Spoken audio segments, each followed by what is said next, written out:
Avant de commencer l'histoire, dites-nous d'où vous nous regardez en laissant un commentaire ci-dessous. Si vous appréciez cette vidéo, n'oubliez pas de liker et de vous abonner. Passez une merveilleuse journée. Profitez de l'histoire, tout le monde. Le mardi matin commença comme n'importe quel autre pour Nathan Harper.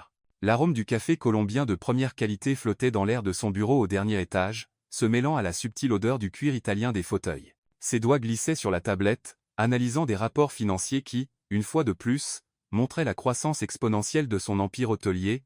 À 38 ans, Nathan avait construit quelque chose dont peu d'hommes pouvaient rêver, une fortune d'1 milliard de dollars et des hôtels de luxe disséminés sur 5 continents. Mais ce matin-là, quelque chose n'allait pas. Un vertige le frappa sans prévenir, l'obligeant à s'appuyer contre le bureau en acajou. Le monde tourna pendant quelques secondes, et une étrange sensation de faiblesse envahit ses jambes. Nathan prit une profonde inspiration, essayant d'ignorer le symptôme, comme il l'avait fait ces dernières semaines. Après tout, les hommes comme lui n'avaient pas de temps pour la faiblesse. Juste du stress, murmura-t-il pour lui-même, ajustant sa cravate en soie italienne. Mais son corps ne mentait pas. Au cours des 3 semaines suivantes, les épisodes s'intensifièrent. La fatigue, qu'il attribuait autrefois à de longues journées de travail, l'accompagnait désormais dès son réveil. Ses mains, toujours stables lors de négociations à plusieurs millions de dollars, commencèrent à trembler légèrement lorsqu'il signait des contrats importants. Ce fut Simon, son assistant personnel depuis plus d'une décennie, qui finit par l'affronter. « Monsieur Harper, avec tout le respect que je vous dois, vous devez consulter un médecin aujourd'hui. » Nathan regarda Simon à travers ses lunettes à monture dorée, remarquant pour la première fois l'inquiétude sincère dans les yeux de cet homme qui connaissait ses habitudes mieux que quiconque. « Je vais bien. » Simon. « Juste non, vous n'allez pas bien. » L'interruption était ferme, chose rare venant de Simon. « Hier, vous avez failli vous évanouir pendant la vidéoconférence avec Tokyo, et ne pensez pas que je n'ai pas remarqué que vos mains tremblaient en signant le contrat de Riverside. Un silence pesante s'installa entre eux. » Nathan savait que Simon avait raison, mais admettre une faiblesse n'avait jamais été une option dans son vocabulaire. Les hommes comme lui ne montraient pas de vulnérabilité. C'est ainsi qu'il construisait des empires et gardait le respect.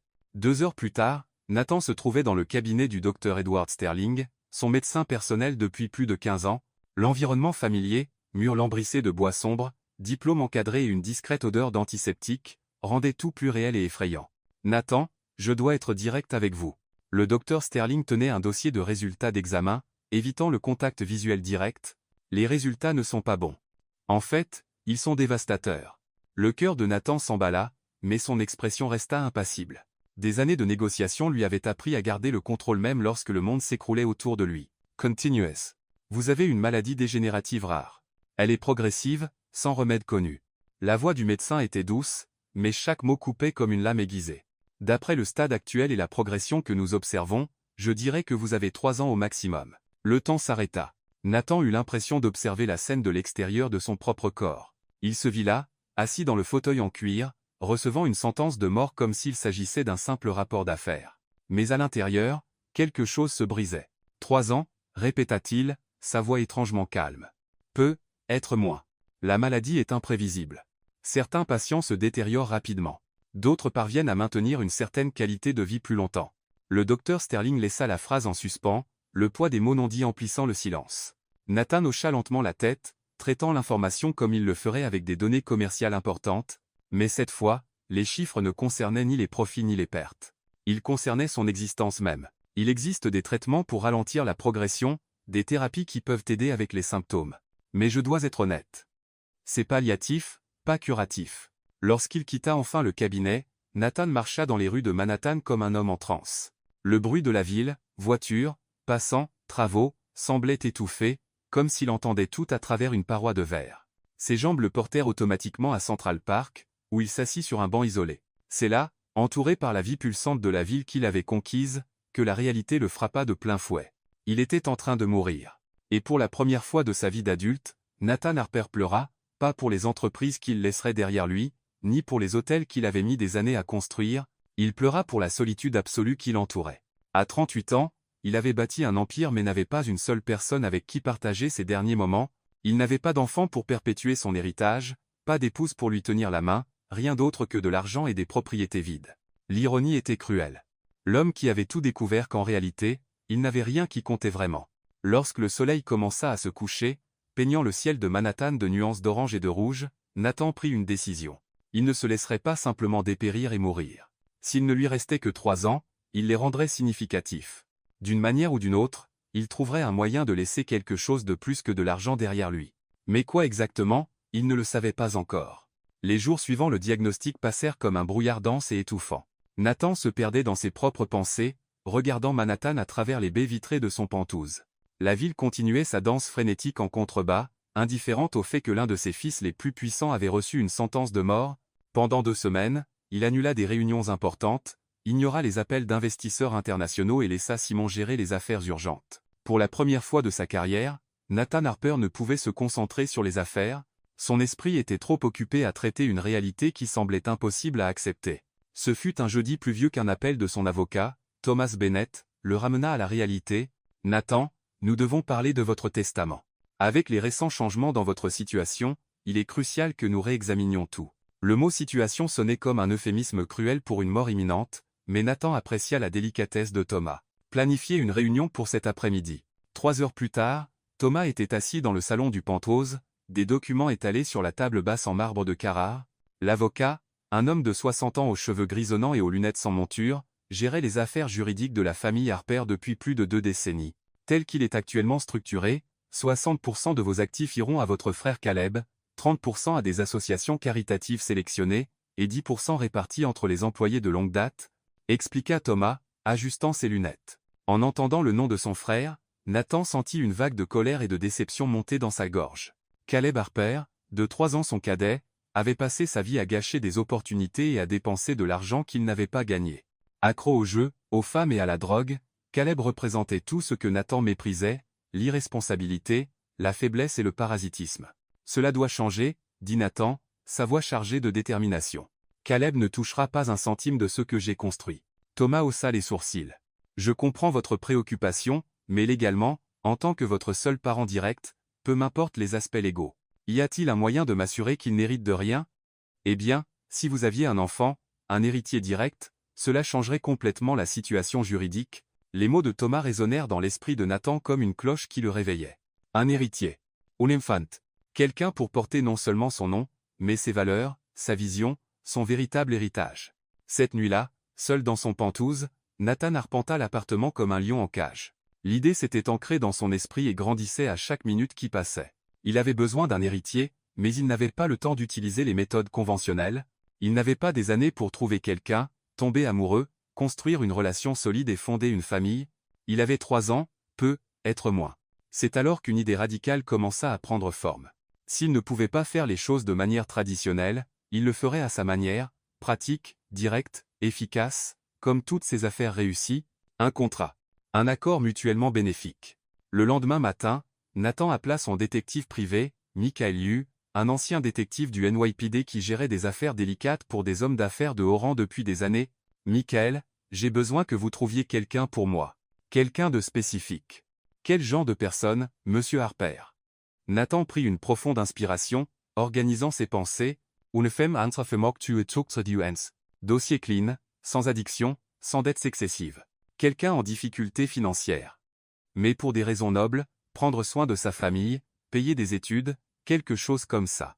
J'ai besoin de quelqu'un avec de l'intégrité, honnête, qui ne cherche pas simplement de l'argent facile. Il y eut une pause à l'autre bout de la ligne. Michael travaillait pour Nathan depuis assez longtemps pour ne pas poser de questions inutiles, mais la spécificité de la demande était inhabituelle. Des préférences physiques ou professionnelles? L'intelligence est fondamentale. Une apparence attirante, mais ce n'est pas le plus important. Je veux quelqu'un de réel. Michael. Quelqu'un qui travaille dur, qui connaît la valeur des choses, qui n'est pas né avec une cuillère en argent dans la bouche. Ya comprends. Combien de temps ai-je? 1 semaine. Pendant que Michael travaillait, Nathan passa ses journées à affiner son plan. Ce ne serait pas seulement un accord financier froid et calculé. Ce serait une proposition honnête. Il offrirait une sécurité financière absolue en échange d'un enfant, et, peut-être, d'une compagnie pour ses dernières années. La bonne femme comprendrait que ce n'était pas une question d'amour romantique, mais d'héritage, de famille et de but. Pendant les nuits sans sommeil, Nathan se surprenait à imaginer ce que cela pourrait être. Peut-être, pour la première fois de sa vie, il ne serait pas complètement seul. Il y aurait quelqu'un là, quelqu'un de réel, quelqu'un qui choisirait d'être à ses côtés, même en connaissant sa condition. Et plus tard, lorsqu'il ne serait plus là, il y aurait un enfant, son fils ou sa fille, pour continuer ce qu'il avait commencé. Cette idée le réconfortait d'une manière qu'aucune réussite commerciale n'avait jamais fait. Le vendredi, Michael appela avec des nouvelles. J'ai trouvé quelques candidates intéressantes, mais il y en a une en particulier, qui, je pense, retiendra votre attention. Sarah Thornton, 28 ans, travaille comme serveuse à 2 services pour subvenir aux besoins de sa sœur cadette. Diplômée en administration des affaires, mais elle ne peut pas obtenir de travail dans ce domaine faute de relations. Dossier impeccable, jamais eu d'ennui, n'a jamais rien demandé. C'est le genre de personne qui préférait travailler 6 heures par jour plutôt que d'accepter la charité. Nathan sentit quelque chose remuer dans sa poitrine. Où travaille-t-elle? L'un de ses services est à l'hôtel Meridian à Charleston. Ironiquement, l'un de vos hôtels. Le destin, pensa Nathan, avait parfois un sens de l'humour particulier. Préparez un dossier complet sur elle. Je veux tout savoir. En raccrochant, Nathan regarda par la fenêtre la ville qu'il avait conquise. Pour la première fois depuis le diagnostic, il sentit quelque chose comme de l'espoir grandir dans sa poitrine. Être que 3 ans suffirait à construire quelque chose de vraiment important, quelque chose qui durait bien au-delà de sa propre existence. Le vol pour Charleston avait été turbulent, mais rien comparé à la tempête d'émotions que Nathan portait dans sa poitrine. 3 jours s'étaient écoulés depuis qu'il avait reçu le dossier complet sur Sarah Thornton, et chaque page n'avait fait qu'intensifier sa curiosité pour cette femme qui pourrait changer le cours de sa vie. Sarah Marie Thornton, 28 ans, orpheline à 16 ans lorsque ses parents sont morts dans un accident de voiture, la laissant responsable d'Olivia, sa sœur, qui n'avait que 8 ans à l'époque, diplômée en administration des affaires de l'Université de Caroline du Sud grâce à une bourse complète, mais travaillant comme serveuse parce que les entreprises voulaient une expérience qu'elle ne pouvait acquérir en s'occupant d'un enfant. Jamais mariée, peu de relations sérieuses, elle avait consacré toute sa vie à s'assurer qu'Olivia ait toutes les opportunités qu'elle-même avait perdues. Le Meridian Charleston était l'un des joyaux de la couronne de Nathan, un hôtel-boutique de luxe situé au cœur du quartier historique de la ville. Il avait choisi cette nuit-là pour l'événement caritatif annuel, une gala pour les enfants orphelins, une ironie qui ne lui échappait pas, car il savait que Sarah y travaillerait. Nathan arriva à l'hôtel 2 heures avant l'événement, prétendant vouloir superviser les préparatifs finaux. En réalité, il voulait observer Sarah dans son environnement naturel, voir si la femme réelle correspondait à l'image qu'il s'était construite à partir des rapports et des photographies. Il la vit avant qu'elle ne le remarque. Sarah était dans la zone de service, vérifiant les plateaux d'amuse-bouche avec l'attention méticuleuse de quelqu'un qui comprenait que chaque détail comptait. Elle portait l'uniforme standard de l'hôtel. Une chemise blanche immaculée, une jupe noire ajustée jusqu'aux genoux, des chaussures noires à talons bas. Mais il y avait quelque chose en elle qui rendait l'uniforme élégant, plutôt que simplement fonctionnel. Ses cheveux châtains foncés étaient ramenés en un chignon bas, révélant la ligne délicate de son cou. Elle n'était pas d'une beauté conventionnelle comme les mondaines qui fréquentaient les événements de Nathan, mais il y avait en elle une beauté naturelle, une force contenue qui transparaissait dans chacun de ses mouvements calculés. Monsieur Harper, la voix du directeur de l'hôtel, William Carter, interrompit ses observations. Nous n'attendions pas votre visite aujourd'hui. Y a-t-il un problème? Juste une vérification de routine, William. Je veux m'assurer que tout est parfait ce soir. Nathan poursuivit son inspection informelle, gardant toujours Sarah dans son champ de vision. Il observa comment elle interagissait avec les autres membres du personnel, respectueuse mais pas soumise, serviable mais pas servile. Lorsqu'un autre serveur fit tomber un plateau de verre en cristal, Sarah fut la première à aider, s'agenouillant pour ramasser les éclats sans se plaindre ni blâmer le collègue nerveux. « Attention au verre », dit-elle doucement au jeune homme, qui n'avait pas plus de 19 ans. « Ça arrive à tout le monde. J'ai cassé 3 plateaux ma première semaine. » Cette gentillesse sincère, combinée à une compétence évidente, confirma à Nathan que son choix était le bon. L'événement commença à 19 heures. La grande salle de bal du Méridien fut transformée. Des lumières dorées créaient une atmosphère intime, des arrangements floraux luxuriants décoraient chaque table, et le doux son d'un quatuor à cordes emplissait l'espace. L'élite de Charleston était venue en force, femmes en robe de créateur et hommes en smokings impeccables, tous désireux d'être vus en train de soutenir une noble cause. Nathan se déplaçait parmi les invités avec l'aisance de quelqu'un né pour ce monde, échangeant des salutations cordiales et discutant affaires de manière désinvolte, mais ses yeux cherchaient constamment Sarah parmi les serveurs qui servaient du champagne et des canapés. C'est à 45 minutes du début de l'événement que cela se produisit. Sarah se déplaçait gracieusement parmi les invités avec un plateau de vin rouge lorsqu'un des investisseurs les plus importants de Nathan, un homme obèse et maladroitement ivre nommé George Ramsay, décida de faire une blague inappropriée à l'une des autres serveuses. « Et, ma belle, dit Ramsay trop fort, saisissant le bras de la jeune serveuse. Et si toi et moi trouvions une pièce plus privée après ça ?» Sarah, qui se trouvait à quelques pas, vit l'inconfort évident dans les yeux de sa collègue et n'hésita pas. Elle s'approcha rapidement, se positionnant stratégiquement entre Ramsay et l'autre serveuse. « Monsieur, Puis-je vous offrir du vin? Nous avons un Bordeaux exceptionnel ce soir, dit Sarah avec un sourire professionnel. Mais Nathan pouvait voir la tension dans sa mâchoire. Je ne veux pas de vin. Ma belle. Je te veux, toi, répondit Ramsay, essayant de toucher le visage de Sarah. À cet instant, tout se passa au ralenti. Sarah esquiva son geste, mais le mouvement soudain fit perdre l'équilibre au plateau de vin. 3 verres de Bordeaux 2015, valant $200 chacun, volèrent dans une trajectoire parfaite vers Nathan, qui s'était approché pour intervenir dans la situation. Le vin éclaboussa sa chemise blanche en soie italienne, se répandant en taches rouges comme du sang sur le tissu immaculé. Des gouttes éclaboussèrent son smoking, tachant sa cravate Hermès, et aspergeant son visage. Toute la salle de bal sembla se figer. Les conversations s'arrêtèrent au milieu d'une phrase, les rires moururent sur les lèvres, et tous les regards se tournèrent vers la scène. Nathan Harper, le milliardaire propriétaire de l'hôtel, était trempé de vin rouge, grâce à une serveuse qui était désormais pâle comme du papier.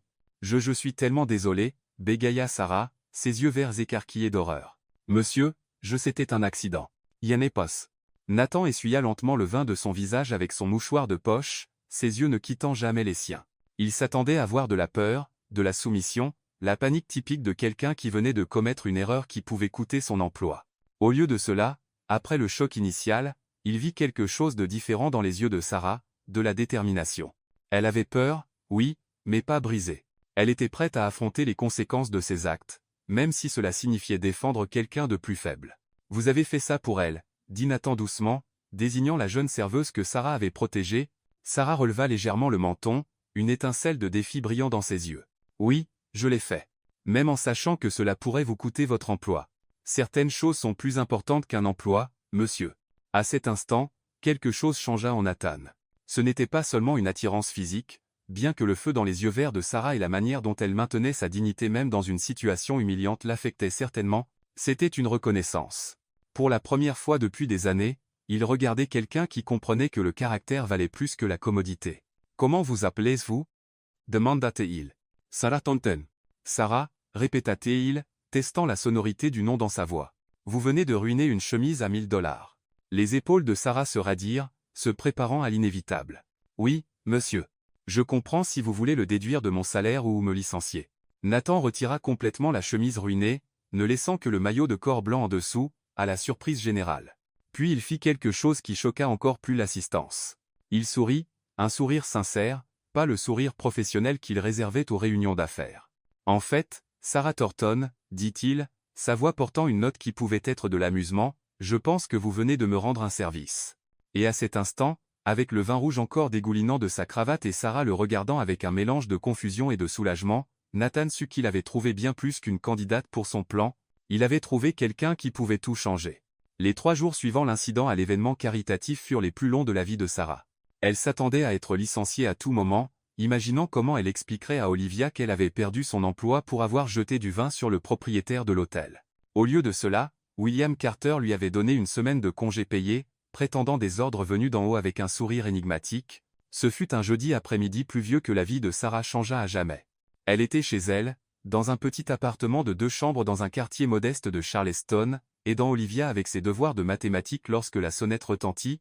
De l'autre côté de la porte se tenait un homme bien habillé, d'allure professionnelle, tenant une enveloppe scellée. Sarah Thornton? Je suis Thomas Bennett, l'avocat de monsieur Nathan Harper. Il souhaiterait vous parler aujourd'hui, si possible. Sarah sentit son estomac se nouer.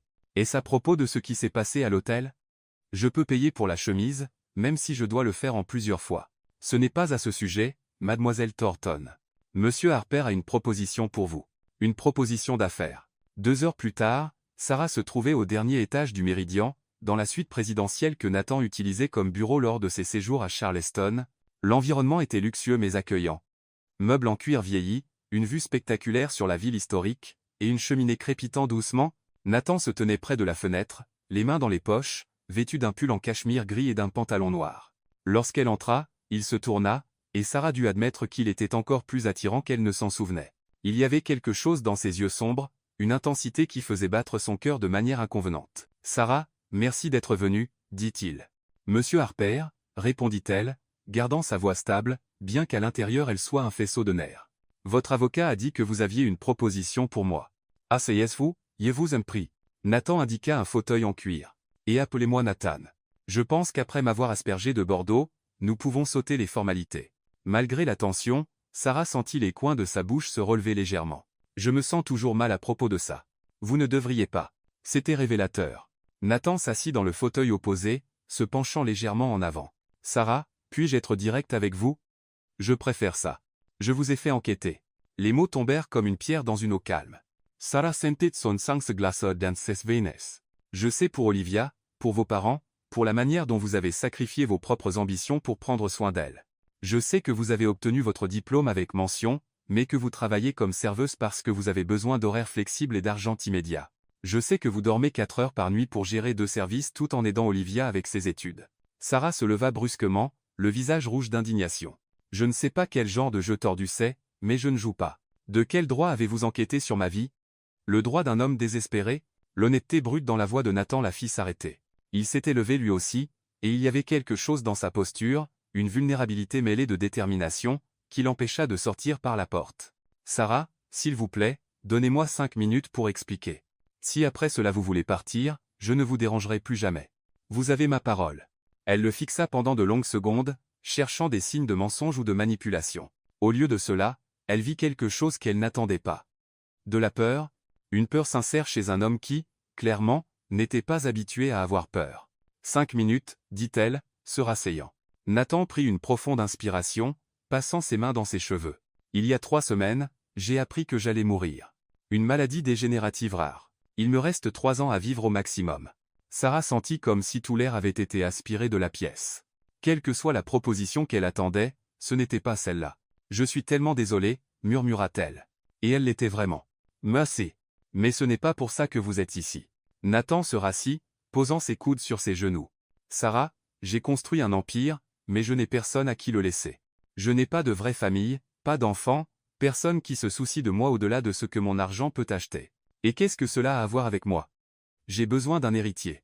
Et vous avez besoin de sécurité financière. Le silence s'étira entre eux, lourd d'implications. Sarah sentit son cœur s'emballer alors qu'elle commençait à comprendre où la conversation menait. Que proposez-vous exactement?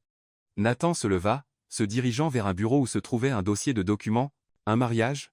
Un contrat de 2 ans, renouvelable si les 2 parties sont d'accord. Vous porteriez mon enfant, et en retour, je garantis que vous et Olivia n'aurez plus jamais à vous soucier d'argent. Sarah se leva si vite que la chaise manqua de basculer en arrière. Vous êtes fou? Complètement fou. Je suis pragmatique. Nathan se tourna pour lui faire face, ses yeux sombres intenses. Sarah, j'ai vu comment vous avez défendu votre collègue lors de l'événement.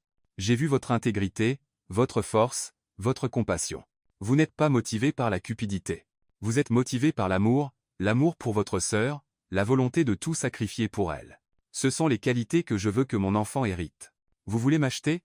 Dit Sarah, sa voix tremblant de colère et de quelque chose d'autre qu'elle ne pouvait identifier. Non, je veux m'associer avec vous. Un partenariat honnête. Nathan fit un pas vers elle, s'arrêtant lorsqu'il la vit reculer. Ce ne serait pas un mariage de façade. Ce serait réel, Sarah. Nous vivrions ensemble, partagerions une vie, et je prendrais soin de vous pour de vrai pendant 2 ans. Jusqu'à ce que vous mouriez. Oui. La brutalité de son honnêteté la frappa comme un coup à l'estomac. Sarah le fixa, cherchant des signes que c'était une sorte de blague cruelle. Au lieu de cela, elle vit un homme qui offrait tout ce qu'il avait en échange de quelque chose que l'argent ne pouvait acheter. Une famille? Et si je dis non? Alors vous partez, et je trouve quelqu'un d'autre. Tout simplement. Nathan retourna à son fauteuil mais ne s'assit pas. Mais avant que vous ne répondiez, laissez-moi vous montrer ce que j'offre. Il ouvrit le dossier et en sortit quelques documents. Olivia terminerait dans l'école privée la plus exclusive de Charleston, les études universitaires payées où elle voudra. Vous auriez une allocation mensuelle de 50 000 $, une maison, pas un appartement, une vraie maison, et un fonds fiduciaire de 5 millions de dollars à votre nom après la naissance de l'enfant. Sarah sentit ses jambes faiblir. C'étaient des chiffres qu'elle n'avait vus que dans les films. Et si je ne peux pas tomber enceinte? Nous essaierons pendant 2 ans. Si ça ne marche pas, vous gardez la moitié de ce que j'ai promis, et Olivia a quand même ses études garanties. Et si vous mourrez avant les 2 ans? Vous héritez de tout, l'entreprise, les propriétés, tout. Sarah marcha jusqu'à la fenêtre, regardant la ville qu'elle connaissait si bien, mais qui semblait soudain complètement différente. En bas, les gens déambulaient dans les rues historiques, vivant leur vie simple et prévisible. Il y a 1 heure. Elle était l'une d'entre eux. Maintenant, on lui offrait la chance de tout changer. Pourquoi moi? Demanda-t-elle sans se retourner. Parce que lorsque vous avez jeté ce vin sur moi pour défendre votre collègue, j'ai vu quelque chose que je n'avais pas vu chez quelqu'un depuis des années, un véritable caractère. Vous n'avez pas hésité à risquer votre emploi pour quelqu'un de plus faible. C'est le genre de personne que je veux que mon enfant soit. Sarah ferma les yeux, sentant des larmes chaudes pressées contre ses paupières. C'était une offre impossible à refuser et impossible à accepter en même temps. J'ai besoin de réfléchir, dit-elle enfin. Binzoa. Mais, Sarah, lorsqu'elle se tourna, Nathan était plus près qu'elle ne s'y attendait, ses yeux sombres fixés sur les siens. Ce ne serait pas juste une transaction commerciale froide, je me soucierais vraiment de vous.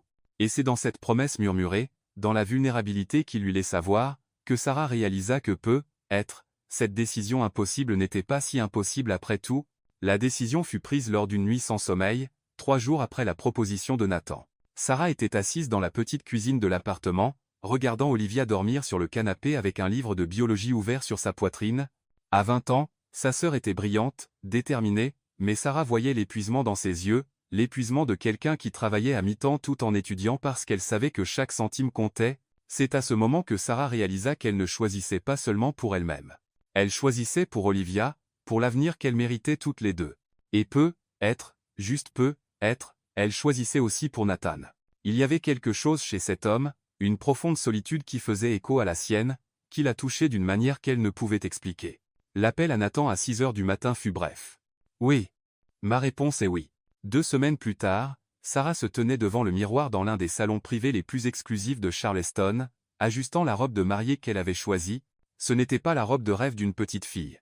Il n'y avait ni tulle volumineux ni traîne dramatique. Au lieu de cela, elle avait choisi quelque chose d'élégant et simple, une robe en soie ivoire ajustée au corps avec un décolleté subtil et des manches longues en dentelle délicate. C'était magnifique mais discret, approprié pour un mariage qui était plus une transaction commerciale qu'un conte de fées. Ou du moins, c'est ce qu'elle essayait de se convaincre. « Tu es magnifique », dit Olivia derrière elle, ajustant le voile simple à une seule couche.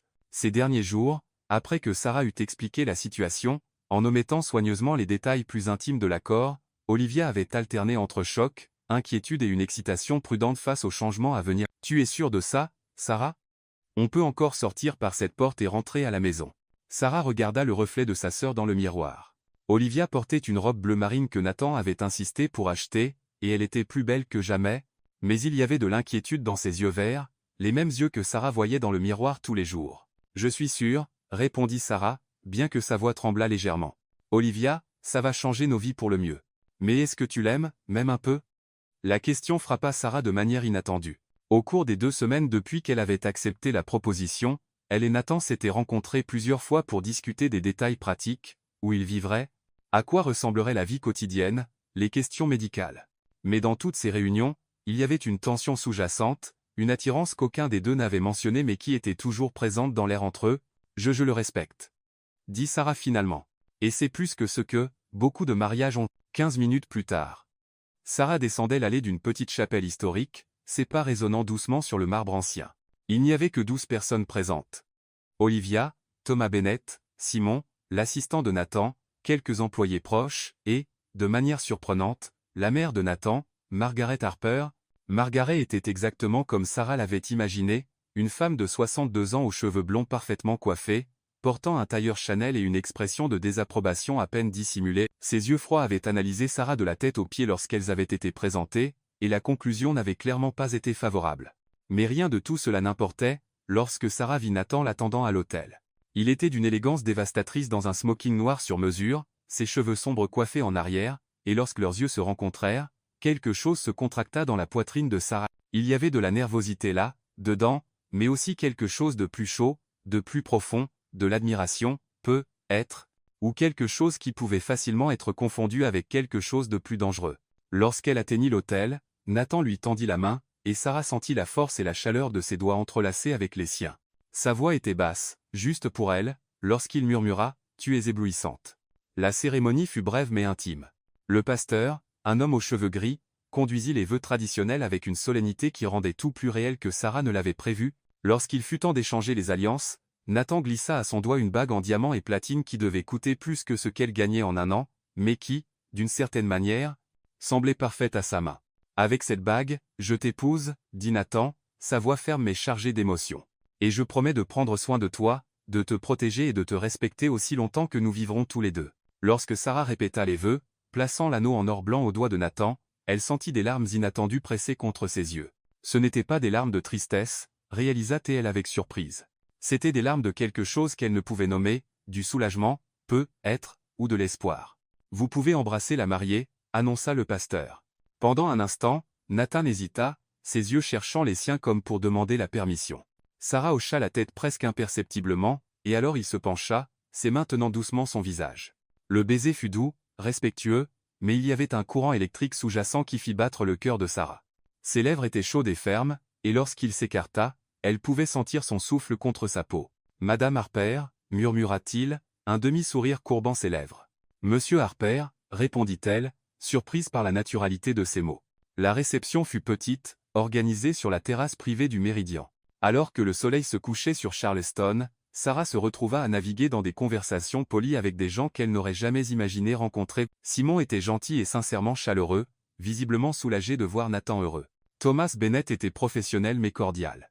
Margaret Harper, en revanche, était une toute autre histoire. « Alors, ma chère, dit Margaret lorsqu'elle se retrouva seule avec Sarah, j'espère que vous comprenez que ceci n'est que temporaire. Nathan traverse une période difficile, mais il surmontera cette phase. » Sarah sentit la colère monter dans sa gorge mais garda sa voix calme. « Avec tout le respect que je vous dois, Madame Harper, ce n'est pas une phase.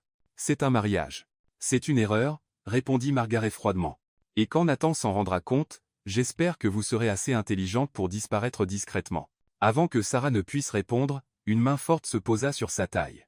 Nathan était apparu à ses côtés, ses yeux sombres fixés sur sa mère avec une expression que Sarah n'avait jamais vue auparavant, une protection féroce mêlée d'irritation. « Mère, je pense qu'il est temps que vous rentriez chez vous, » dit-il, sa voix dangereusement calme. « Nathan, chéri, je voulais juste partir, » interrompit-il. « Maintenant. » Après le départ de Margaret, visiblement offensé, Nathan se tourna vers Sarah, ses mains toujours sur sa taille. « Je suis désolé pour ça. Elle n'avait pas le droit de vous parler ainsi. »« Ce n'est pas grave, » mentit Sarah, ressentant encore les mots venimeux de Margaret résonner dans son esprit. « Non, ce n'est pas vrai. » Nathan se rapprocha, sa voix basse et intime. « Sarah, vous êtes ma femme maintenant. Personne, ne vous manquera de respect en ma présence. » L'intensité dans sa voix fit remuer quelque chose dans la poitrine de Sarah. Pour la première fois depuis des années, quelqu'un offrait de la protéger, d'être de son côté. Plus tard, lorsque les derniers invités partirent et qu'Olivia fut emmenée par Simon pour passer la nuit à l'hôtel, offrant aux jeunes mariés de l'intimité, Sarah se retrouva seule avec Nathan dans la suite présidentielle qui était désormais temporairement son foyer. La suite avait été transformée. Il y avait des bougies éparpillées dans la pièce, des pétales de rose sur le sol, et du champagne frais attendant sur une table en argent. C'était romantique d'une manière qui faisait battre le cœur de Sarah et dressait ses défenses en même temps. « Vous n'aviez pas besoin de faire ça, » dit-elle, désignant la décoration romantique. « J'en avais envie, » répondit Nathan simplement. Il avait retiré sa veste et sa cravate, et avec les manches de sa chemise blanche retroussées jusqu'au coude, il semblait plus jeune, plus accessible. « Sarah, je sais que c'est étrange pour nous deux, mais j'ai pensé que peut-être nous pourrions essayer de rendre cela agréable. » Il versa du champagne pour eux deux, ses mains tremblant légèrement. Sarah réalisa avec surprise qu'il était nerveux, aussi nerveux qu'elle l'était. « À de nouveaux départs » porta-t-il un toast, levant son verre. « À de nouveaux départs » répéta Sarah, touchant son verre au sien. Le champagne était doux et coûteux, mais Sarah remarqua à peine le goût. Elle était trop occupée à observer Nathan, la manière dont la lumière des bougies dansait dans ses yeux sombres, comment sa bouche se courbait en un demi-sourire nerveux. « Alors, » dit-elle, essayant de briser la tension croissante entre eux, « que faisons-nous maintenant ?» Nathan posa son verre, faisant un pas vers elle. « Maintenant, Sarah Harper, nous commençons notre vie ensemble. » Lorsqu'il lui tendit la main, Sarah n'hésita qu'une seconde avant de l'accepter. Leurs doigts s'entrelacèrent. Et pour la première fois depuis qu'elle avait accepté sa proposition impossible, Sarah se permit de penser que cela pourrait devenir quelque chose de réel. Les premiers jours en tant que Madame Harper passèrent dans un brouillard surréaliste de changement. Sarah se retrouva à vivre dans le penthouse de Nathan à Manhattan, un appartement sur 2 étages avec des vues panoramiques sur la ville, décoré d'art moderne, et de meubles qui coûtaient plus cher que sa vieille maison entière. Olivia s'était inscrite dans l'école privée la plus prestigieuse de Charleston, tous les frais couverts. Et pour la première fois depuis des années, Sarah n'avait pas besoin de vérifier son solde bancaire avant d'acheter des courses.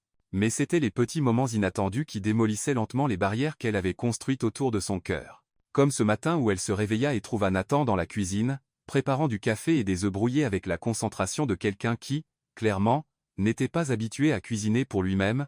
Encore moins pour une autre personne. Je pensais que vous aviez un chef, dit Sarah, nouant la robe de chambre en soie qu'il avait insisté pour lui acheter. C'est vrai, mais j'ai renvoyé tout le personnel domestique pour la semaine, répondit Nathan, se tournant vers elle avec une expression presque timide. Je pensais que vous voudriez peu, être de l'intimité, pour que nous nous habituions l'un à l'autre. Il y avait quelque chose de touchant dans sa considération, dans la manière dont il essayait de rendre cette situation impossible plus confortable pour elle.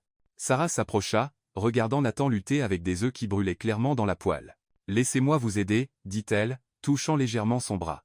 La cuisine était assez grande pour 3 personnes, mais d'une manière ou d'une autre, lorsque Sarah se plaça à côté de Nathan près de la cuisinière, l'espace semblait intime, elle pouvait sentir la chaleur émanant de son corps, l'odeur subtile de son eau de Cologne mêlée à quelque chose de purement masculin et purement lui. « Vous cuisinez » demanda-t-il, regardant comment elle sauvait habilement les œufs. « Je cuisine depuis que j'ai 16 ans. Quand vous devez nourrir une adolescente avec le budget d'une serveuse, vous apprenez à être créative. Apprenez-moi. » dit Nathan soudainement. Sarah le regarda, surprise. « Quoi ? Apprenez-moi à cuisiner. Au moins les bases. Si nous allons, » il hésita, les mots suspendus entre eux, « si nous allons partager une vie, j'aimerais pouvoir prendre soin de vous parfois. » Il y avait quelque chose de vulnérable dans sa demande, une admission que, malgré toute sa richesse et son pouvoir, il y avait des choses simples dans la vie qu'il n'avait jamais apprises. Sarah sentit quelque chose s'adoucir dans sa poitrine. « D'accord, » dit-elle doucement. « On peut commencer par des œufs brouillés qui ne ressemblent pas à du caoutchouc. » C'est ainsi que leurs matinées commencèrent. Sarah apprenant à Nathan comment faire un café correct, comment assaisonner correctement les œufs, la différence entre faire sauter et frire. Il était un élève attentif et étonnamment humble, posant des questions et acceptant les corrections sans l'ego qu'elle aurait attendu d'un milliardaire habitué à donner des ordres. Mais ce furent les nuits qui changèrent vraiment tout. 3 semaines après le mariage, Nathan était revenu d'un voyage d'affaires de 2 jours à Londres. Sarah l'avait attendu, bien qu'elle ne l'admettrait pas à elle-même. Lorsqu'il arriva à l'appartement à 23 heures, elle était dans le salon, lisant un livre sur lequel elle ne pouvait se concentrer. « Tu n'avais pas besoin de m'attendre, » dit-il, posant sa mallette. Il y avait de l'épuisement dans ses yeux, et Sarah remarqua comment il s'appuyait discrètement contre le comptoir pendant un moment. « Tu vas bien » demanda-t-elle, fermant le livre. « Juste un peu fatigué. Long fall. » Mais Sarah avait appris à lire les signes. La manière dont il massait discrètement sa tempe gauche, comment ses mouvements étaient légèrement plus lents que d'habitude, comment il clignait des yeux plus que d'ordinaire. « Nathan, quand as-tu mangé quelque chose de consistant pour la dernière fois ? » Je ne me souviens pas. Sarah se leva, lui tendant la main. « Viens, je vais préparer quelque chose de simple. »« Sarah, tu n'as pas besoin de viens, » répéta-t-elle, plus fermement. Dans la cuisine, elle prépara un sandwich au dindon et au fromage et une tasse de thé à la camomille, tandis que Nathan était assis sur un tabouret haut au comptoir, observant chacun de ses mouvements avec une intensité qui faisait frissonner sa peau. « Pourquoi fais-tu ça » demanda-t-il lorsqu'elle posa l'assiette devant lui. « Faire quoi ? Prendre soin de moi. Ce n'était pas dans le contrat. » Sarah s'arrêta, ses mains toujours sur le comptoir près des siennes. « Peut être parce que certaines choses sont plus importantes que les contrats. » Nathan la regarda longuement, quelque chose changeant dans son regard. « Sarah, il y a quelque chose que je dois te dire. » Le ton sérieux de sa voix fit se contracter son estomac. « Qu'est-ce que c'est ? » Les épisodes empirent, plus fréquents. Le médecin a dit que c'est normal dans la progression de la maladie. Il passa ses mains dans ses cheveux, une admission de vulnérabilité que Sarah voyait rarement chez lui. « Parfois, j'ai peur que le temps s'écoule plus vite que prévu. » Sarah sentit comme si quelqu'un lui serrait le cœur avec un poing de fer. Sans réfléchir, elle couvrit sa main de la sienne. « Alors nous ne gaspillerons pas un seul moment, » dit-elle doucement. Ce fut cette nuit-là, lorsque Nathan eut un autre épisode de vertige en se préparant pour aller au lit, que tout changea. Sarah se brossait les dents dans la salle de bain adjacente lorsqu'elle entendit un bruit sourd venant de la chambre. Elle se précipita et trouva Nathan appuyé lourdement contre la commode, le visage pâle, luttant pour maintenir son équilibre. « Nathan !» Elle courut vers lui, passant son bras autour de sa taille pour le soutenir. « Tu vas bien ? Juste donne-moi une minute, » murmura-t-il, fermant les yeux et s'appuyant sur elle. Sarah le guida soigneusement jusqu'au lit, l'aidant à s'asseoir. Leur corps était proche, et elle pouvait sentir les légers tremblements qui le parcouraient, voir l'effort qu'il faisait pour garder le contrôle. « Tu n'as pas besoin d'être fort tout le temps, » dit-elle doucement, comme elle l'avait dit cette première nuit. « Pas avec moi. » Nathan ouvrit les yeux, et il y avait quelque chose de dévastateur dans la vulnérabilité qu'elle vit là, dedans. « Sarah, je ne veux pas que tu me vois comme ça. Faible, brisée. »« Tu n'es pas brisée, » interrompit-elle, ses mains encadrant son visage. « Tu es humain, et tu combats quelque chose d'impossible avec plus de courage que quiconque que je connais. » Ils restèrent ainsi un moment, se regardant dans le silence de la pièce, éclairée uniquement par la douce lumière de la ville filtrant à travers les fenêtres. Et puis, comme si c'était la chose la plus naturelle au monde, Nathan inclina la tête et l'embrassa. Ce n'était pas comme le baiser chaste de la cérémonie de mariage. Celui-ci était profond, avide, rempli de mois de tensions contenues et de sentiments que ni l'un ni l'autre n'avaient osé nommer. Les mains de Sarah s'entrelacèrent dans ses cheveux, le rapprochant, et elle pouvait sentir le grognement sourd qui s'échappait de sa gorge. Lorsqu'ils se séparèrent, tous deux respiraient lourdement. « Sarah » murmura Nathan contre ses lèvres. « Ça ne devrait pas. »« Chut » chuchota TL, l'embrassant à nouveau, plus doucement cette fois. « Ne pense pas. » Ce qui se passa ensuite était inévitable et parfait. Ils firent l'amour là, sur le canapé de la chambre, avec passion et tendresse, sans se presser. Le toucher de Nathan était révérencieux, ses mains explorant chaque courbe de son corps comme si elle était quelque chose de précieux et de fragile. Sarah répondit avec la même intensité, lui montrant par chaque caresse qu'elle était là, non par obligation, mais par choix. C'était ardent et intime, rempli de soupirs étouffés et de promesses murmurées. Lorsqu'il la regarda dans les yeux en se mouvant en elle, Sarah vit quelque chose qui l'effrayait et l'excitait à la fois, de l'amour. Un amour réel, profond, dévastateur. Ensuite, allongés entrelacés parmi les draps emmêlés, aucun des deux ne dit rien. Mais lorsque Nathan traça des motifs paresseux sur sa peau nue, et que Sarah se blottit plus près de sa poitrine, tous deux savaient que quelque chose de fondamental avait changé. Ce n'était plus une question de contrat ou d'arrangement pratique. C'était quelque chose de bien plus dangereux et bien plus réel. 6 semaines après cette nuit qui changea tout, Sarah était dans la salle de bain du Penthouse à 6 heures du matin, tenant un test de grossesse avec des mains tremblantes. 2 lignes rose clair la fixaient, confirmant ce que son corps lui murmurait depuis des jours. Les seins sensibles, les légères nausées matinales, la fatigue qu'aucune quantité de sommeil ne semblait guérir, elle était enceinte. Elle s'assit sur le bord de la baignoire en marbre, encore en train de traiter la réalité. C'était exactement ce que Nathan voulait, ce qu'ils avaient planifié. Mais d'une certaine manière, cela semblait surréaliste.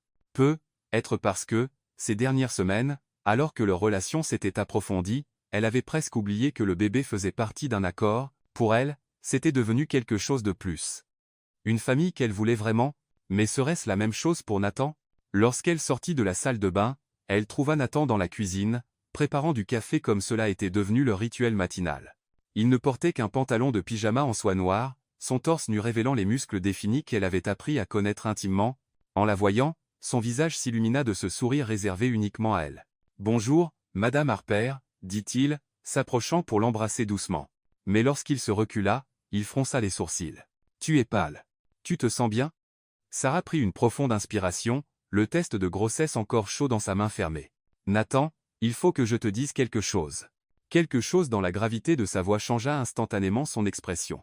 Il posa sa tasse de café, toute son attention concentrée sur elle. « Qu'est-ce que c'est ?» Sans un mot, Sarah ouvrit sa main, révélant le test. Nathan regarda le petit objet en plastique pendant ce qui sembla une éternité, traitant ce qu'il voyait. « Tu es nous sommes sensientes. » Oui. Le visage de Nathan se transforma en une expression de pure joie, un sourire qui illumina ses yeux sombres d'une manière qu'elle n'avait jamais vue auparavant. D'un mouvement fluide, il la souleva par la taille et la fit tournoyer dans l'air, riant d'une manière qui semblait presque jeune. « Sarah, mon Dieu, c'est incroyable. » Il la reposa, ses mains allant immédiatement à son ventre encore plat. « Quand? Comment te sens-tu? Tu vas bien? Il faut appeler un médecin. Planifier des examens. » Sa réaction était tout ce que Sarah pouvait espérer et plus encore. Il y avait une joie sincère là, dedans, de l'excitation, du soin. Mais il y avait autre chose aussi. Du soulagement. Comme si une case importante avait été cochée sur sa liste. « Nathan, » dit-elle doucement, couvrant ses mains des siennes. « J'ai besoin de savoir. Est-ce pour le bébé ou pour nous ?» La question le prit au dépourvu. Il la regarda, la confusion traversant ses traits. « Que veux-tu dire? Es-tu heureux parce que tu vas avoir l'héritier que tu voulais, ou parce que nous allons avoir un enfant ensemble ?» Pendant un moment, Nathan ne répondit pas, et dans ce silence, Sarah sentit quelque chose de froid s'installer dans son estomac. Lorsqu'il parla enfin, sa voix était plus prudente. « Sarah, les deux choses ne s'excluent pas mutuellement. Je veux cet enfant. Je veux notre famille. Mais oui, je suis soulagé. Cet enfant garantit que mon héritage continue, que Caleb n'hérite de rien, que tout ce pourquoi j'ai travaillé ne sera pas gaspillé. » Son honnêteté, bien qu'appréciée, coupa plus profondément que Sarah ne l'avait prévu. Elle se recula légèrement, ses mains tombant de son ventre. « Ya comprends, Sarah. Ce n'est pas comme ça. Tu sais que ce n'est pas comme ça. » Nathan tenta de l'atteindre, mais elle recula d'un autre pas. « Ce que je ressens pour toi est réel. Ce que nous avons est réel. Vraiment? Ou suis-je juste une couveuse pratique que tu as fini par aimer? L'accusation frappa Nathan comme une gifle. Ses yeux s'assombrirent, non de colère, mais de douleur. Comment peux-tu dire ça? Après tout ce que nous avons partagé, après comment nous avons été ensemble, après 1 mois et demi de bon sexe et de petits déjeuners? Sarah riposta, sachant qu'elle était cruelle mais incapable de s'arrêter. Nathan. Je ne sais rien de toi, de ta maladie, de ton traitement, de ce qui t'arrive vraiment. Tu m'as parlé du diagnostic, mais quand as-tu vu ton médecin pour la dernière fois? Fais des examens? Prends-tu des médicaments? Suis-tu un traitement? Les questions jaillirent en torrent, alimentées par des semaines d'inquiétude refoulées. Tu agis comme si la maladie n'existait pas, Nathan, comme si c'était juste un petit inconvénient. Nathan passa ses mains dans ses cheveux, une expression de frustration traversant son visage. Il n'y a pas de vrai traitement, Sarah. Juste retarder l'inévitable. Mais tu n'essaies même pas. On dirait que tu as abandonné. Je n'ai pas abandonné. Je suis ici. Je construis quelque chose avec toi. J'essaie de tirer le meilleur parti du temps qu'il nous reste. Le temps qu'il nous reste, répéta Sarah, les mots amers sur sa langue. Tout revient toujours à ça, n'est-ce pas? Ta mort, ton compte à rebours. Et moi, je suis quoi? Une distraction agréable avant la fin? Arrête. La voix de Nathan était ferme maintenant, avec une pointe de colère. Tu sais que ce n'est pas vrai. Vraiment? Parce que de mon point de vue, on dirait que tu gardes des pans entiers de ta vie secret. Je suis ta femme, Nathan, la mère de ton enfant, mais j'ai l'impression d'être juste une employée bien traitée. Il se tenait là, au milieu de la cuisine luxueuse, se regardant à travers un gouffre qui s'était soudain ouvert entre eux. Toute l'intimité et la connexion des semaines précédentes semblaient s'être évaporées, ne laissant que l'accord commercial initial, nu et froid entre eux. Je ne sais pas ce que tu veux de moi, dit Nathan finalement, sa voix fatiguée. Je veux la vérité. Toute la vérité. Je veux que tu arrêtes de me protéger de ta maladie comme si j'étais une enfant fragile. Je veux que tu me laisses entrer dans ta vraie vie, pas juste la version éditée que tu penses que je peux gérer. Nathan la regarda longuement, quelque chose luttant derrière ses yeux. Pendant un instant, Sarah pensa qu'il pourrait céder, qu'il ouvrirait enfin les vannes et la laisserait entrer complètement. Au lieu de cela, il se retira.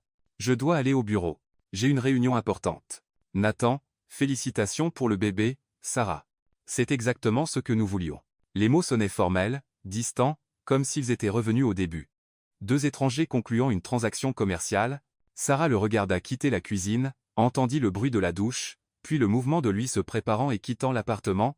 Lorsque la porte se ferma derrière lui, Sarah s'assit sur le tabouret de cuisine où ils avaient partagé tant de matins intimes, une main allant instinctivement à son ventre. « Eh bien, bébé » murmura-t-elle dans le silence, on dirait que papa a quelques problèmes d'intimité.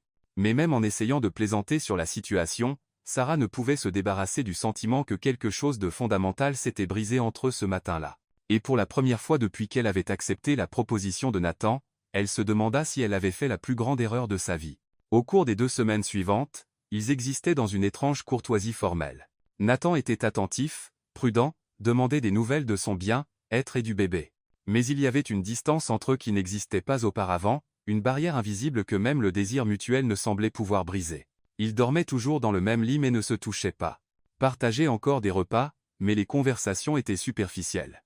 Et chaque nuit, Sarah s'allongeait à côté de son mari, écoutant sa respiration dans l'obscurité, et se demandait si elle le connaissait vraiment ou s'il la laisserait jamais vraiment le connaître. Ce qui commença comme un soupçon devint une obsession au cours des semaines suivant la dispute. Sarah ne pouvait se débarrasser du sentiment que quelque chose n'allait pas dans toute la situation de Nathan. Ce n'était pas seulement les secrets qu'il gardait sur son traitement. C'était comment il semblait, paradoxalement, plus en santé chaque jour qui passait. Les vertiges, autrefois fréquents, étaient devenus rares. Son énergie était meilleure, son teint plus vif. Pour quelqu'un atteint d'une maladie dégénérative progressive, Nathan semblait s'améliorer. Ce fut un jeudi après-midi, pendant que Nathan était à une réunion qui se prolongerait tard, que Sarah décida de faire ce qu'elle envisageait depuis des semaines. Assise dans le bureau du Penthouse, avec des dossiers médicaux éparpillés sur le bureau en acajou, elle appela le docteur Edward Sterling. « Docteur Sterling, ici Sarah Harper, la femme de Nathan. Je sais que cela peut sembler étrange, mais j'aimerais prendre un rendez-vous. Pas pour moi, à propos de mon mari. » Il y eut une pause à l'autre bout de la ligne. « Madame Harper, je comprends votre inquiétude, mais les affaires médicales de votre mari sont confidentielles. Je ne peux pas discuter, docteur. Je suis enceinte de son enfant, et il y a des choses à propos de l'état de Nathan qui n'ont pas de sens. J'ai besoin de comprendre ce qui se passe pour le bien de notre bébé. » Une autre pause, plus longue cette fois. Quel genre de choses n'ont pas de sens? Il semble aller mieux. Les symptômes diminuent, ne s'aggrave pas. Pour une maladie dégénérative progressive, est-ce possible? Le silence qui suivit fut assourdissant. Lorsque le docteur Sterling parla enfin, sa voix semblait étrange, tendue. « Madame Harper, il vaudrait peu, être mieux que nous parlions en personne. Pouvez-vous venir à mon cabinet demain à 14 heures? Bien sûr, mais, docteur, y a-t-il quelque chose que je devrais savoir? Madame Harper, nous parlerons demain. » Sarah raccrocha le téléphone avec des mains tremblantes. Il y avait quelque chose dans la voix du médecin, de la culpabilité, peut-être, ou de la peur, qui confirmait ses soupçons qu'il y avait bien plus dans cette histoire que ce que Nathan lui avait dit. Le lendemain matin, Sarah mentit à Nathan, disant qu'elle allait à des examens prénataux de routine. Il embrassa son front distraitement, murmurant quelque chose à propos de réunions importantes, totalement inconscient que sa femme était sur le point de découvrir des vérités qui pourraient tout détruire entre eux. Le cabinet du docteur Sterling semblait différent pendant la journée, moins intimidant, plus ordinaire. Mais lorsqu'elle fut conduite à son bureau, le médecin semblait avoir vieilli de plusieurs années depuis qu'elle l'avait vu pour la dernière fois au mariage. « Madame Harper, merci d'être venue. Asseyez-vous, je vous en prie. Docteur, j'ai besoin de connaître la vérité sur mon mari, sur sa maladie. » Le docteur Sterling retira ses lunettes, les nettoyant nerveusement. « Madame Harper, ce que je vais vous dire cela va tout changer. Êtes-vous sûre de vouloir savoir? » Le cœur de Sarah s'emballa. « Oui. Votre mari n'est pas malade. Il ne l'a jamais été. » Les mots frappèrent Sarah comme un train à grande vitesse. Pendant un moment, elle ne put traiter ce qu'elle avait entendu. « Quoi? Qu'avez-vous dit? Le diagnostic que j'ai donné à Nathan il y a 4 mois était faux, fabriqué. Il n'a aucune maladie dégénérative. » Sarah sentit comme si le sol avait disparu sous ses pieds. « C'est impossible. Pourquoi auriez-vous menti sur quelque chose comme ça? » Le docteur Sterling se leva, marchant vers la fenêtre avec les épaules affaissées. « Parce que j'ai été payé pour mentir. Très bien payé. » Payé par qui? Caleb Harper. Le nom frappa Sarah comme un coup à l'estomac. Caleb, le frère de Nathan, l'homme qui serait déshérité si Nathan avait un enfant, l'homme qui avait tout à gagner en faisant croire à Nathan qu'il était mourant. Expliquez tout. Le docteur Sterling retourna à son fauteuil, l'air d'un homme portant le poids du monde. Caleb m'a approché il y a 5 mois, disant qu'il avait besoin que Nathan croie qu'il était mourant, offrant 2 millions de dollars pour que je falsifie des tests, crée un faux diagnostic, et vous avez accepté. Ma fille elle a une leucémie. Elle avait besoin d'un traitement expérimental, qui n'était pas couvert par l'assurance. 2 millions payerait tout et sécuriserait son avenir. Des larmes commencèrent à se former dans les yeux du médecin. Je savais que c'était mal, mais vous avez choisi votre fille plutôt que mon mari. Oui. Et je me suis haï pour ça chaque jour depuis. Sarah se leva brusquement, commençant à faire les 100 pas dans la pièce. Son esprit s'emballait, traitant les implications dévastatrices de ce qu'elle venait de découvrir. Les symptômes de Nathan, les vertiges, la fatigue, probablement du stress et de l'anxiété. Quand vous croyez que vous êtes mourant, votre corps peut manifester des symptômes psychosomatiques, où il hésita Caleb à être trouvé d'autres moyens de renforcer l'illusion. D'autres moyens? De petites doses de certains médicaments peuvent causer des vertiges et de la fatigue sans dommage permanent. Si quelqu'un avait accès à la nourriture ou à la boisson de Nathan, Sarah sentit la nausée monter dans sa gorge. Êtes-vous en train de suggérer que Caleb empoisonnait mon mari? Je suggère que Caleb est un homme désespéré avec beaucoup à perdre, et que les hommes désespérés sont capables de choses impensables. Sarah cessa de faire les 100 pas, regardant directement le médecin. J'ai besoin de preuves. De vrais tests, des documents qui prouvent que Nathan est en bonne santé. J'ai déjà tout préparé, dit le docteur Sterling, lui tendant un dossier épais. De vrais tests sanguins que j'ai fait secrètement lors du dernier rendez-vous de Nathan. Des résultats d'imagerie, tout. Il est parfaitement en bonne santé, Madame Harper. Il n'a rien. Sarah prit le dossier avec des mains tremblantes. Pourquoi me dites-vous cela maintenant? Pourquoi pas avant? Parce que j'ai vu comment cet homme a changé après vous avoir épousé. J'ai vu du bonheur dans ses yeux pour la première fois depuis des années. Et j'ai réalisé que ce que j'ai fait ne tuait pas seulement Nathan émotionnellement, cela détruisait toute chance qu'il avait d'avoir une vraie vie avec vous et votre fille. Elle est encore en traitement, mais il y a d'autres moyens d'obtenir de l'argent. Des moyens qui n'impliquent pas de détruire des vies innocentes. Sarah ouvrit le dossier, regardant les tests et les résultats qui confirmaient ce que le médecin avait dit. Nathan était en bonne santé, complètement, parfaitement en bonne santé. Il y a une chose de plus, dit le docteur Sterling doucement. Caleb n'a pas agi seul. Que voulez-vous dire? Margaret Harper savait. Elle a financé une partie du paiement. La révélation finale frappa Sarah comme un marteau. La mère de Nathan, la femme qui avait été si cruelle au mariage, était impliquée dans le complot pour faire croire à son propre fils qu'il était mourant. Pourquoi? Parce qu'elle n'a jamais approuvé les choix de Nathan. Elle voulait qu'il épouse quelqu'un de leur cercle social, qu'il ait des enfants avec une femme convenable. Dans son esprit tordu, si Nathan croyait qu'il était mourant, il ferait des choix désespérés qu'elle pourrait ensuite annuler. Sarah referma le dossier, son esprit formulant déjà ce qu'elle devait faire. « Docteur, m'aiderez-vous à exposer cela ? » Oui, c'est la bonne chose à faire, même si cela signifie la fin de ma carrière. Et ça le sera probablement. Je sais. Mais certaines choses sont plus importantes que les carrières. Je l'ai appris en vous regardant, vous et Nathan. Lorsqu'elle quitta le cabinet 2 heures plus tard, Sarah avait assez de preuves pour détruire complètement Caleb et Margaret. Mais elle avait aussi la connaissance dévastatrice que tout son mariage, toute sa vie avec Nathan, avait été construit sur un mensonge. La question maintenant était, que ferait-elle de cette vérité, et, plus important encore, comment Nathan réagirait-il lorsqu'il découvrirait qu'il avait été trahi par les personnes en qui il avait le plus confiance et que l'amour de sa vie avait tout découvert sans lui en parler d'abord? Assise à l'arrière du taxi qui la ramenait chez elle, Sarah posa sa main sur son ventre, où l'enfant de Nathan grandissait, un enfant qu'il croyait ne pas vivre pour élever. « Eh bien, bébé, murmura-t-elle, il s'avère que papa ne va pas mourir après tout. Mais quand il découvrira ce que nous avons appris aujourd'hui, cela pourrait finir par nous tuer. » Sarah passa 3 jours angoissants à décider comment dire à Nathan la découverte dévastatrice. 3 jours à regarder l'homme qu'elle aimait continuer à vivre un mensonge, le voyant prendre des vitamines qu'il croyait être des médicaments expérimentaux, notant comment il rationnait inconsciemment son temps. Comme si chaque moment était précieux parce qu'il était limité. L'ironie était cruelle. Nathan était devenu un meilleur homme, croyant qu'il était mourant. Il avait appris à valoriser les connexions réelles, à montrer de la vulnérabilité, à aimer sans retenue. Comment pouvait-elle détruire cela en révélant que tout n'avait été qu'une supercherie élaborée? Ce fut un vendredi soir que la décision fut prise pour elle. Nathan était dans son bureau à domicile, travaillant tard, comme c'était devenu son habitude ces dernières semaines. Sarah entra avec une tasse de thé à la camomille, un rituel nocturne qui s'était développé entre eux, et le trouva fixant une photo encadrée sur son bureau. C'était une échographie de leur bébé, prise 2 jours plus tôt. « Tu penses à quelque chose de précis ?» demanda-t-elle doucement, posant le thé à côté de lui. Nathan leva les yeux, un sourire mélancolique traversant son visage. « Je pense qu'il est être temps de commencer à organiser les choses légalement, financièrement.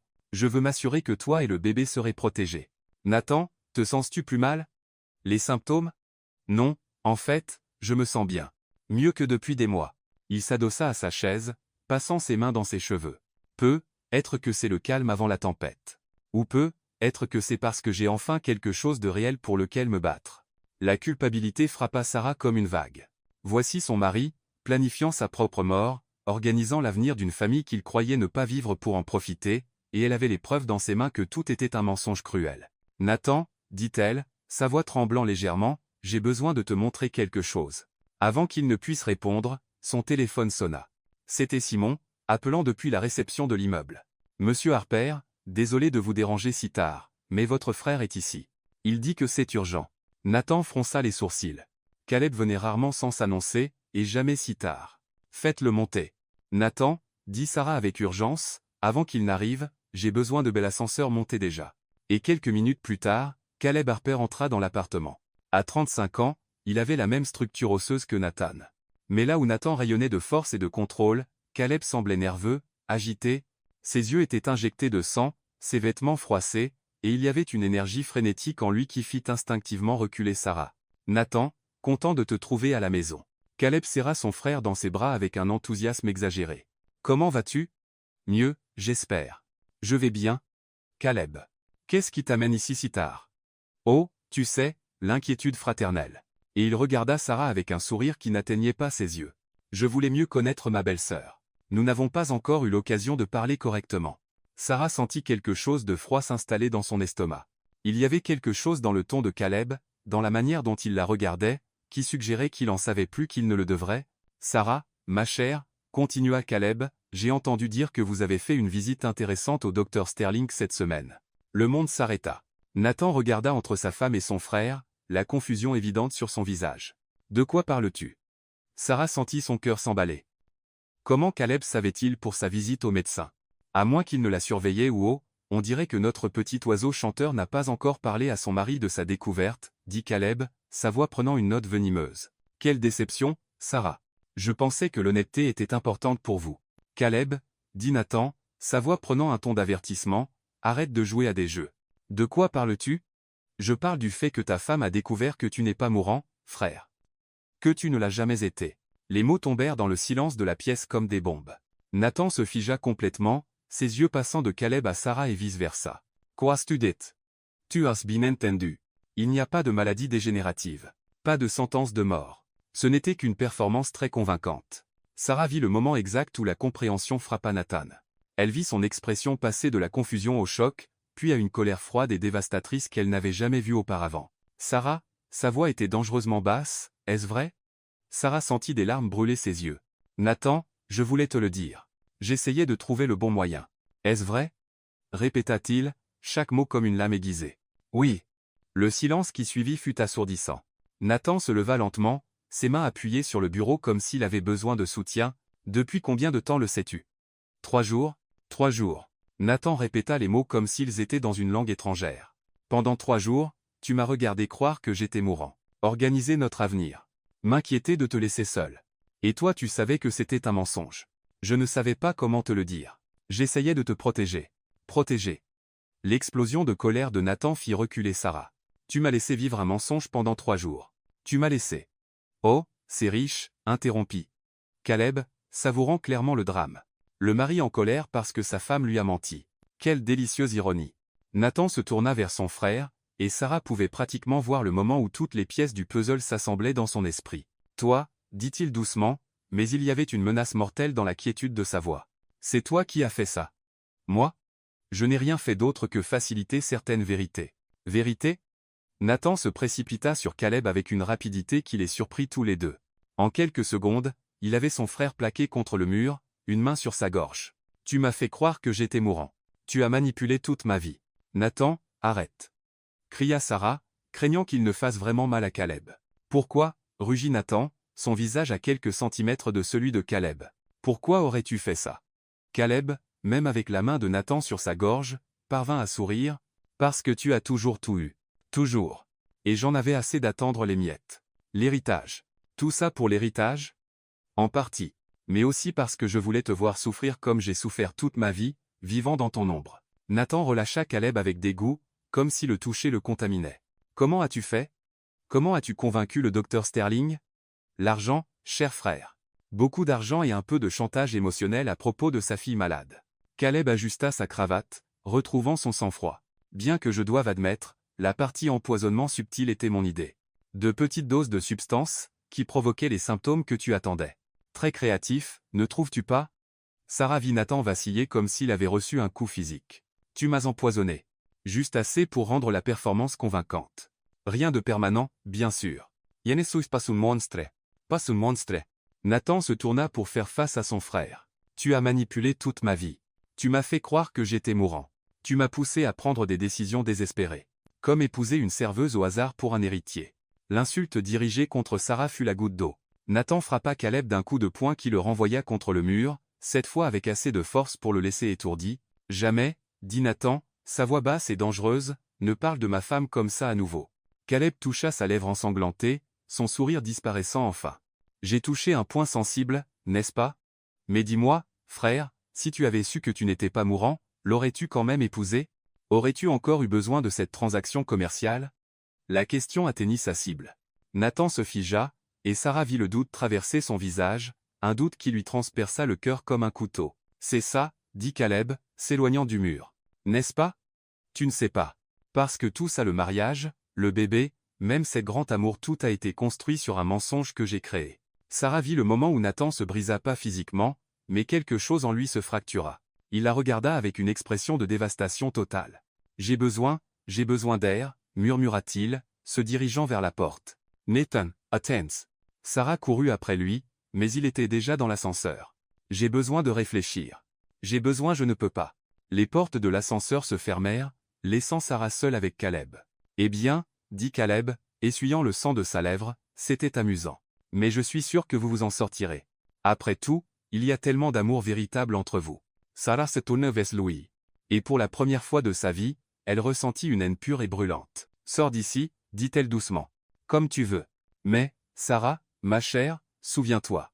Tu as être découvert mon petit secret, mais maintenant toi et Nathan devrez vivre avec les conséquences, et serez-vous jamais capable d'être sûr que ce que vous avez est réel, et non juste un produit de ma petite création? Après le départ de Caleb, Sarah resta seule dans l'appartement silencieux, une main sur son ventre où l'enfant de Nathan grandissait. Dehors, quelque part dans la ville, son mari essayait de traiter la révélation que toute sa vie avait été manipulée par son propre frère. Et pour la première fois depuis qu'elle avait découvert la vérité, Sarah se demanda si révéler tout avait été la bonne décision. Parce que maintenant, il ne s'agissait pas seulement que Nathan découvre qu'il n'était pas mourant. Il s'agissait de découvrir si l'amour qu'ils avaient construit était assez fort pour survivre aux mensonges sur lesquels il avait été bâti.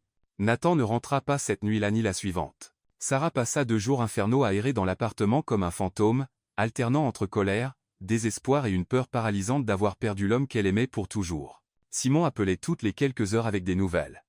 Nathan allait bien, il était dans un hôtel, il avait besoin de temps, mais aucune information sur quand ou s'il reviendra. Ce fut le matin du 3e jour que Sarah se réveilla avec d'étranges crampes et un léger saignement qui la firent courir à l'hôpital dans une panique absolue. 3 heures plus tard, après des tests et une surveillance, les médecins l'assurèrent que le bébé allait bien. Ce n'était que du stress, mais elle avait besoin de repos et de paix émotionnelle. « Dois-je appeler votre mari ?» demanda gentiment l'infirmière, remarquant que Sarah était arrivée seule. « Il est en voyage », mentit Sarah, incapable d'expliquer que son mari avait disparu après avoir découvert que toute sa vie était un mensonge. Mais Simon avait dû être informé par ses contacts à l'hôpital, car lorsque Sarah rentra à l'appartement, Nathan était là. Il était assis dans le salon, portant toujours les mêmes vêtements qu'il y a 3 jours, les cheveux en désordre, une barbe naissante ombrageant son visage. Lorsqu'elle entra, il se leva immédiatement, ses yeux l'examinant de la tête aux pieds. « Le bébé » furent ses premiers mots, sa voix épaisse d'épuisement. « Va-t-il bien » Ce n'était que du stress. Le soulagement qui traversa le visage de Nathan fut si intense que Sarah sentit des larmes brûler ses yeux. Tout doute qu'elle aurait pu avoir sur ses sentiments pour le bébé, pour leur enfant, s'évanouit à cet instant. « Sarah » commença-t-il, puis s'arrêta, passant ses mains dans ses cheveux. « Je suis désolé d'avoir disparu, de t'avoir laissé seule quand tu avais besoin de moi. »« Nathan non, laisse-moi parler d'abord, s'il te plaît. » Il marcha jusqu'à la fenêtre, regardant la ville s'étendant en contrebas. « Ces 3 derniers jours, j'ai passé en revue toute ma vie, essayant de comprendre ce qui était réel et ce qui était la manipulation de Caleb. Et tu sais ce que j'ai découvert » Sarah secoua la tête, ne faisant pas confiance à sa voix. « J'ai découvert que ça n'avait pas d'importance. Peu importe pourquoi nous nous sommes mariés. Peu importe mes motivations initiales. Ce qui compte, c'est ce que nous avons construit ensemble, ce que je ressens pour toi. » Il se tourna pour lui faire face, et il y avait une clarté dans ses yeux qu'elle n'avait pas vue depuis des semaines. « Sarah, je t'aime. Pas parce que je croyais que j'étais mourant, pas parce que tu portes mon enfant, mais parce que tu es la personne la plus forte, la plus réelle, la plus incroyable que j'ai jamais rencontrée. Quand j'ai pensé que je pourrais vous perdre, toi et le bébé, quand Simon m'a appelé à propos de l'hôpital, j'ai réalisé que rien d'autre ne comptait, pas le mensonge de Caleb, pas comment nous avons commencé, pas combien d'années il me reste. Seulement que je veux passer toute celle-ci avec toi. » Sarah sentit des larmes couler librement sur son visage maintenant. « Je t'aime aussi. Et je suis désolé de ne pas t'avoir dit immédiatement ce que j'ai découvert. J'essayais de te protéger, mais je sais que c'était mal. Tu essayais d'être gentille, comme toujours. » Nathan traversa la pièce, s'arrêtant devant elle. « Sarah, puis-je recommencer ? Puis-je te demander en mariage correctement cette fois ?» Avant qu'elle ne puisse répondre, il était à genoux devant elle, prenant ses mains dans les siennes. « Sarah Thornton Harper, veux-tu m'épouser ? Pas pour un contrat, pas par nécessité, mais parce que tu m'aimes et veux construire une vraie vie avec moi. »« Oui, » murmura-t-elle, s'agenouillant à son niveau. « Oui, je le veux. » Quand ils s'embrassèrent, c'était différent de tous leurs baisers précédents. C'était un commencement, une promesse, un avenir se déroulant entre eux. 2 semaines plus tard, Nathan avait pris des mesures décisives contre Caleb et Margaret. La confrontation finale eut lieu dans la salle de conférence de Harper Enterprises, avec Caleb, Margaret, le conseil d'administration et une équipe d'avocats présents. Sarah se tenait aux côtés de Nathan, sa présence silencieuse mais soutenant alors qu'il présentait des preuves dévastatrices du complot. « Caleb Harper et Margaret Harper, » dit Nathan, sa voix froide et formelle, « ont conspiré pour me faire croire que j'étais mourant à travers un diagnostic médical frauduleux et un empoisonnement systématique. J'ai des preuves complètes de virements bancaires, d'enregistrements de conversations et du témoignage du docteur Sterling. » Le silence dans la pièce était absolu. Caleb était pâle, mais défiant. Margaret semblait avoir vieilli d'1 décennie. En conséquence, poursuivit Nathan, Caleb est immédiatement démis de toutes ses fonctions dans l'entreprise et déshérité, toutes les actions et avantages sont révoqués. Margaret est retirée du testament et interdite de toute propriété familiale. Nathan, chérie, tenta Margaret, tu ne peux pas croire que j'ai des enregistrements, mère, de toi et Caleb planifiant comment corriger mes choix de vie après ma mort. La douleur dans la voix de Nathan était évidente. Tu voulais que je meure en croyant que j'étais malade. C'est impardonnable. Et si nous refusons? Défia Caleb. Alors les preuves iront à la police, et vous ferez face à des accusations criminelles pour fraude, complot et tentative d'empoisonnement. Nathan Sepenchanawant. À vous de choisir. Caleb et Margaret quittèrent la réunion vaincus, leur carrière et réputation en ruine. Le docteur Sterling, qui avait pleinement coopéré, perdit sa licence médicale mais évita les poursuites criminelles. 6 mois plus tard, le premier cri du petit Ethan Harper résonna dans la suite privée de l'hôpital, annonçant l'arrivée d'une nouvelle génération. Nathan tint son fils pour la première fois avec des larmes coulant sur son visage, murmurant des promesses d'amour et de protection. « Il est parfait », murmura Sarah, regardant le père et le fils ensemble. « Tout comme sa mère », répondit Nathan, embrassant son front. 1 an plus tard, ils déménagèrent dans une propriété en Caroline du Sud rurale, une maison de campagne spacieuse entourée de jardins que Sarah avait conçus et de champs où Ethan pourrait courir quand il grandirait. Nathan avait délégué la plupart de la gestion quotidienne de l'entreprise, choisissant d'être présent pour chaque étape de la vie de son fils. Olivia obtint son diplôme en tête de sa classe et fut acceptée à Harvard avec une bourse complète. Dans son discours de remise des diplômes, elle remercia sa sœur, qui a tout sacrifié pour me donner une chance, et mon beau-frère, qui a prouvé que les vraies familles se forment par choix, pas par le sang. Par une chaude soirée d'été, 2 ans après que la vérité fut révélée, Sarah trouva Nathan sur la balançoire du porche, regardant Ethan jouer sur la pelouse avec le Golden Retriever qu'ils avaient adopté. « À quoi penses-tu » demanda TL, s'installant à côté de lui. « À comment la meilleure chose de ma vie est venue de la pire chose que quiconque m'ait jamais faite » répondit Nathan, l'enlaçant dans ses bras. « Si Caleb n'avait pas menti, je ne t'aurais jamais cherché. Je n'aurais jamais découvert ce qui compte vraiment. Penses-tu que tu m'aurais remarqué? Si nous nous étions rencontrés dans des circonstances normales » Nathan la regarda, ses yeux sombres pleins de certitude. « Sarah, je t'aurais remarqué dans n'importe quelle vie, dans n'importe quelle circonstance. Certaines personnes sont destinées à se trouver, même sans contrat de mariage et faux diagnostics, surtout sans eux. » Alors que le soleil se couchait sur leur nouvelle vie, peignant le ciel de nuances d'or et de rose, Sarah se blottit plus près de son mari, regardant leur fils jouer dans le jardin qu'ils avaient créé ensemble. C'était une vie qu'aucun d'eux n'avait planifiée, née de mensonges et de désespoir, mais transformée en quelque chose de plus beau et de plus réel que n'importe quel conte de fées. « Je t'aime, Nathan Harper », murmura-t-elle contre sa poitrine. « Je t'aime, Sarah Harper », répondit-il, embrassant le sommet de sa tête. « Pour toujours. » Et pour la première fois de leur vie, Sarah et Nathan étaient absolument certains que pour toujours était exactement ce qu'ils auraient. Parfois, les plus grandes vérités naissent des mensonges les plus cruels. Nathan découvrit qu'il n'avait pas besoin d'être mourant pour apprendre à vraiment vivre. Il avait juste besoin de trouver quelqu'un qu'il aimait pour qui il était vraiment, pas pour ce qu'il possédait. Sarah prouva que le véritable amour n'a pas besoin de contrat ou de garantie, juste 2 personnes prêtes à se choisir chaque jour.